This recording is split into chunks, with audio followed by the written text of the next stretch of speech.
Hello students, good morning all of you. Today I teach Science Standard 8th, your second chapter, your topic to discuss useful of microorganism. हम लोग discuss कर रहे थे micro organism के बारे में. इसमें हम लोग फर्स्ट टॉपिक डिस्कस किए थे making of food items. Food items को मेकिंग करने में माइक्रो ऑर्गेनिज्म का यूज होता है. Next commercial use of microorganism भी डिस्कस किए थे. Today have to discuss your third topic medicinal usages of microorganism. Some of the medicinal usages of microorganism are given below. देखते हैं कि different जो है medicinal usages है microorganism का. A number your page number 29. Production of antibiotics. Antibiotics का production में making करने में माइक्रो ऑर्गेनिज्म का मोर यूजेज होता है. When we fall ill the doctor give us some antibiotic tablets, capsules and injections. जब हम किसी भी डिजीज से सफ़र करते हैं, बीमार पड़ते हैं, तब जो है डॉक्टर्स डिफरेंट एंटीबायोटिक टेबलेट देते हैं, कैप्सूल्स देते हैं और इंजेक्शंस देते हैं. What are antibiotics? तो यहाँ पे क्वेश्चन आता है हमारे पास कि ये एंटीबायोटिक्स है क्या. हाउ आर दे प्रोड्यूस्ड, और इसे हम लोग कैसे प्रोड्यूस करते हैं. The medicine produced by living organism. एक ऐसे मेडिसिन जो लिविंग ऑर्गेनिज्म के द्वारा प्रोड्यूस किया जाता है, such as bacteria and fungi. इसमें ये मेडिसिन प्रिपेयर करने में बैक्टीरिया और फंगी का रोल्स होता है. which kill or stop the growth of disease causing microorganisms present in our body are called antibiotics. कह रहे कि बैक्टीरिया और फंगी के द्वारा ऐसे मेडिसिन तैयार किए जाते हैं, प्रिपेयर किए जाते हैं, जो हमारे बॉडी के ऐसे हार्मफुल बैक्टीरियाज होते हैं जिसको वो डिस्ट्रॉय करते हैं. इसे मेडिसिन को हम लोग क्या बोलते हैं? एंटीबायोटिक्स. तो एंटीबायोटिक्स क्या है? The medicine produced by living organism such as bacteria and fungi which kill और stop the growth of disease causing microorganism present in our body. ये एक ऐसे मेडिसिन लिविंग ऑर्गेनिज्म के द्वारा प्रोड्यूस किया गया है, जो बैक्टीरिया और फंगी के द्वारा किया जाता है, जो कि किल या स्टॉप कर दिया जाता है हमारे बॉडी के अंदर जो डिजीज कॉजिंग माइक्रो ऑर्गेनिज्म होते हैं, उसको स्टॉप कर देते हैं या किल कर देते हैं. तो ऐसे मेडिसिन को हम लोग क्या बोलते हैं? Antibiotics. The source of this antibiotic medicine are microorganism. ये एंटीबायोटिक्स का सोर्स क्या है? ये माइक्रो ऑर्गेनिज्म से ही प्रोड्यूस किया जाता है. This days a number of antibiotics are produced from bacteria and fungi. Nowadays आजकल बहुत सारे ऐसे डिफरेंट टाइप्स ऑफ बायोटिक्स हैं, काफ़ी अधिक नंबर्स में, जो इस माइक्रो ऑर्गेनिज्म के द्वारा प्रोड्यूस किया जाता है या फंगी के द्वारा प्रोड्यूस किया जाता है. स्ट्रेप्टोमाइसिन, ये डिफरेंट मेडिसिन है, एंटीबायोटिक्स है. Streptomycin, tetracycline, aureomycin and chloromycin are some of the commonly known antibiotics, जो हम लोग हमेशा जनरली यूज करते हैं. ये ऐसे नेम है एंटीबायोटिक्स का, जो कि फंगी और बैक्टीरिया के द्वारा इसे प्रोड्यूस किया गया है. The first antibiotic was penicillin which was prepared by fungus. कह कि फर्स्ट जो एंटीबायोटिक्स प्रिपेयर किया गया था वो फंगस के द्वारा प्रिपेयर किया गया था, फंगस माइक्रो ऑर्गेनिज्म के द्वारा. जो फंगस था आपका पेनिसिलियम नोटाटम।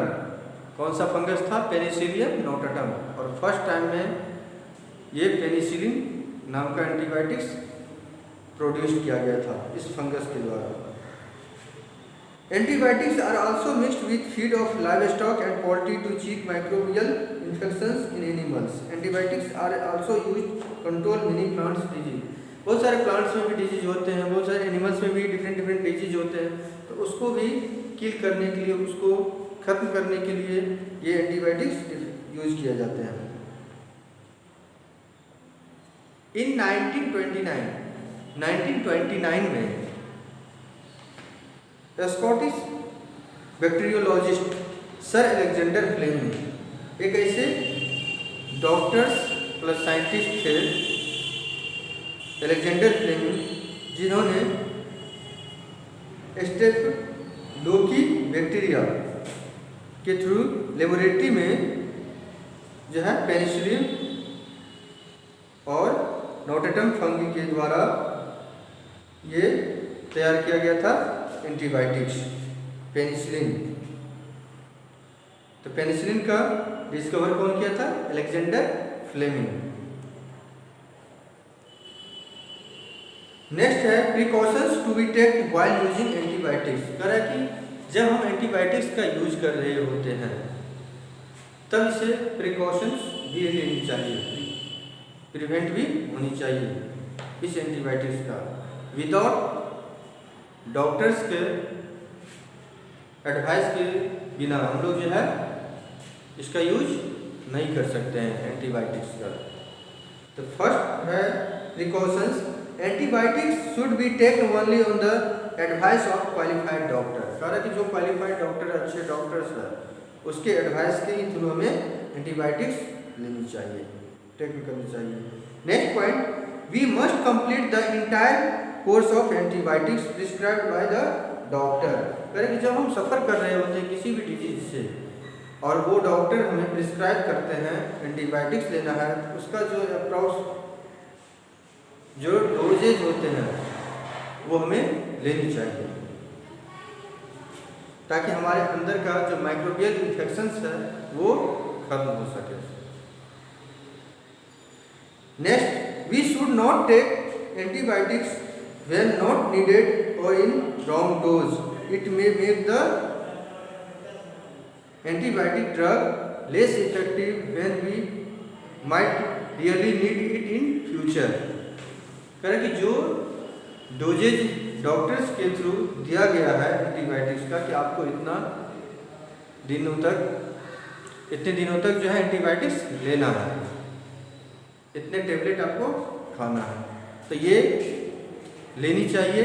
ये इफेक्टिव डोज है। अगर विदाउट इफेक्टिव डोज का हम लोग यूज करते हैं तो ये हमारे फ्यूचर में कभी भी ये हमारे बॉडी का जो माइक्रो ऑर्गेनिज्म है वो खत्म नहीं हो सकता। फोर्थ नंबर है antibiotics take unnecessarily may kill the beneficial bacteria in the body. हमारे कारक एंटीबायोटिक टेक अननेसेसरीली, अगर अननेसेसरीली यूज करते हैं, हम एंटीबायोटिक्स लेते हैं, तो हमारे बॉडी के अंदर ऐसे यूजफुल बैक्टीरियाज हैं, माइक्रो ऑर्गेनिज्म हैं, जिसको वो डिस्ट्रॉय कर देते हैं। तो ऐसा अननेसेसरी यूज हमें नहीं करना चाहिए एंटीबायोटिक्स का। Antibiotics should not be taken when we are suffering from cold और flu. This is because antibiotics are not effective against disease caused by virus. कारण कि एंटीबायोटिक्स जो वायरस इफेक्टेड डिजीज है, चाहे कोल्ड फ्लू हो से सफ़र कर रहे हैं, उस टाइम में हमें ये एंटीबायोटिक्स नहीं लेनी चाहिए जो वायरस इफेक्टेड डिजीज है। नेक्स्ट है प्रोडक्शन ऑफ वैक्सीन्स। अब हमारे बॉडी के अंदर डिफरेंट जो है डिजीज कॉजिंग होते हैं, उसको इंड करने के लिए फर्स्ट में था कि बैक्टीरियल इन्फेक्शन के थ्रू, फंगस के थ्रू जो होते थे, तो वो बैक्टीरिया के थ्रू, एंटीबायोटिक के थ्रू जो है वो डिजीज खत्म हो जाते थे। लेकिन और भी ऐसे कैसे डिफरेंट वायरस कॉज डिजीज है जो इस माइक्रो ऑर्गेनिज्म के थ्रू, इस एंटीबायोटिक के थ्रू जो है एंड नहीं होता है। तो इसके लिए वैक्सीन का प्रोडक्शन किया जाता है। The production of vaccine. Microorganism are used in the production of vaccine. कह कि माइक्रो ऑर्गेनिज्म के थ्रू जो है वैक्सीन का प्रोडक्शन किया जाता है, which protect humans and other animals against several disease by providing immunity against the concerned disease।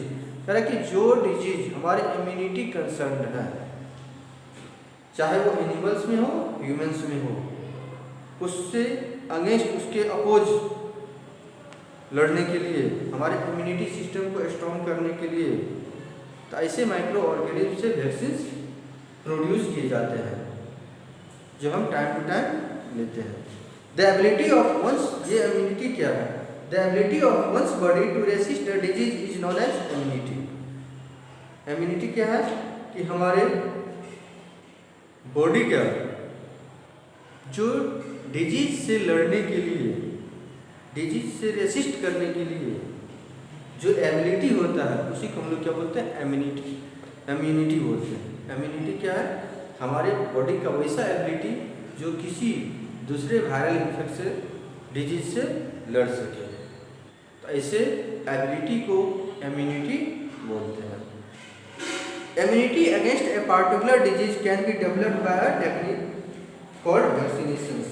कह रहा कि एक पार्टिकुलर डिजीज के लिए इम्यूनिटी डेवलप किया जाता है, इस टेक्निक को क्या बोलते हैं? वैक्सीनेशन बोलते हैं। क्या बोलते हैं? Vaccination.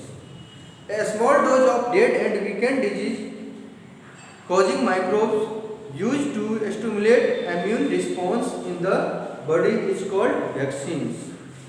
When a vaccine is introduced in the body of a healthy person, जब वैक्सीन को इंट्रोड्यूस किया जाता है इस हेल्दी पर्सन के बॉडी में, इट एक्ट्स लाइक एंटीजन, तो वो एक एंटीजन का फॉर्मेशन करता है। The body of the person produced antibodies against these introduced microbes। जब हमारे बॉडी के ऊपर कोई भी माइक्रोब्स का इन्फेक्शन होता है, तो ये हमारे बॉडी के जो इम्यूनिटी के द्वारा जो डेवलप किया गया एंटीजन है, उसके अपोज में उसको रेसिस्ट करता है। तो these antibodies remain in the body protect against future infections of same microbes। इस तरह का इम्यूनिटी डेवलप किया जाता है हमारे बॉडी में, ताकि फ्यूचर में कभी भी इस तरह का इन्फेक्शन हो माइक्रोब्स के थ्रू हम उससे सेव कर सकें। हम अपने बॉडी के, हम अपने इम्यूनिटी को इतना डेवलप करते हैं इस वैक्सीन के through. Several disease including for examples, different disease है जो वैक्सीन के थ्रू हम इसको स्टॉप कर सकते हैं। Cholera, tuberculosis, smallpox, tetanus, polio, hepatitis B can be prevented by vaccination. इसको प्रिवेंट किया जाता है वैक्सीनेशन के through. A vaccine can be either injected और गिवन ओरली। ये वैक्सीन इंजेक्ट किया जाता है ओरल के भी थ्रू या इंजेक्शन के भी थ्रू किया जाता है। In our childhood, we are given injections or vaccines dropped to protect us against several diseases। कह रहा कि जब हम चाइल्डहुड थे, उस टाइम में हम लोग जो है डिफरेंट इंजेक्शंस और वैक्सीन्स दिया जाता था किसी अदर सेवरल डिफरेंट डिजीज से हम अपने बॉडी को सेव कर सके, बचा सके। तो डिफरेंट टाइम में डिफरेंट डिजीज से रिलेटेड इंजेक्शंस या वैक्सीन हमें दिया गया था। तो ये आपका दिखलाया गया है। A particular vaccine is given at a particular age, this is called immunization schedule. कह रहा कि डिफरेंट ऐसे वैक्सीन हैं जो डिफरेंट एज में, पार्टिकुलर एज में दिया जाता है। ये आपका टेबल दिखलाया गया है पेज नंबर 30 में। टेबल है 2.1 का। एज कह रहा है कि जिस टाइम में हम बर्न होते हैं कोई चिल्ड्रन, तो उस टाइम में स्मॉल पॉक्स, BCG ये सब का वैक्सीन दिया जाता है, जिसको हम लोग बोलते हैं टीका हिंदी में। नेक्स्ट है 3 से 12 मंथ्स जब एज होता है, उस टाइम में DPT, BCG, पोलियो, टेटनस ये सबसे रिलेटेड जो है वैक्सीनेशन दिया जाता है। डीपीटी का वैक्सीन दिया जाता है जो रिलेटेड है disease diphtheria, pertussis and tetanus. उसके बाद पोलियो का वैक्सीन दिया जाता है, बीसीजी का वैक्सीन दिया जाता है। नेक्स्ट है जब एज हमारा होता है 9 से 15 मंथ्स, तब मीजल्स स्मॉल पॉक्स का रीवैक्सीन दिया जाता है अगेन। फिर जब एज 18 से 24 मंथ्स का होता है तो डीपीटी का बूस्टर डोज दिया जाता है, यानी कभी अधिक अमाउंट में। उसके बाद 5-6 ईयर्स का जब एज होता है तो स्मॉल पॉक्स का फिर जो है रीवैक्सीनेशन दिया जाता है। फिर एज जब 5 से 6 ईयर्स का होता है तो डीटी जो कि डिप्थीरिया, टेटनस, टाइफाइड ये सब का वैक्सीन दिया जाता है।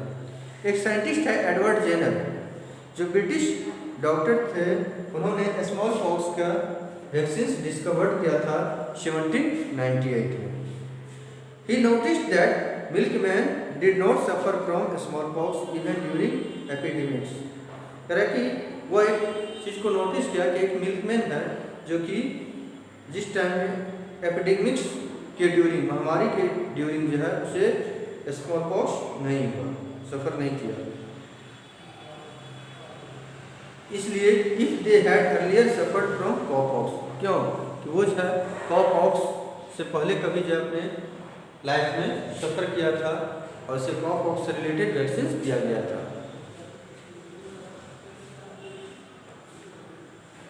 उसके बाद bacteria are also used for making vitamin B complex tablet.